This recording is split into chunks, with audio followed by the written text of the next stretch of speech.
Hey guys, Score with Camel, just out in McLean Creek, which is our local OHV area, testing the suspension on the T7, trying to get it dialed in. So the shock is working really well, fighting a little bit with the forks. I think I have a little too much spring rate with the forks. Took them apart the other day and took about 5 mil of preload out of them. So I think I've got about 5 left.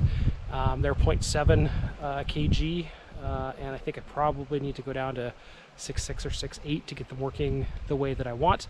They're using full stroke now. They weren't with the extra preload. They weren't using the full stroke. Even on big hits, there was still like 4.5 inches left.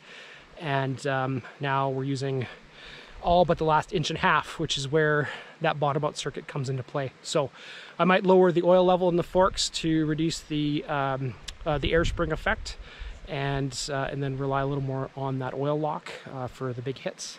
And I've got 2 roads out here that I use for suspension tuning and testing. One of them has way too much water on it still, just mud everywhere, so you can't get enough speed to do much.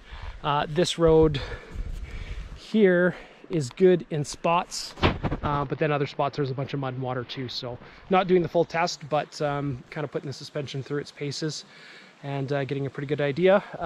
The shock is pretty close. Shock is really good. Some fine tuning with that, just with rear preload, and then yeah, the forks maybe take a little bit of spring out of them. But so yeah, I'm gonna do some more riding and some more tuning. Catch you later.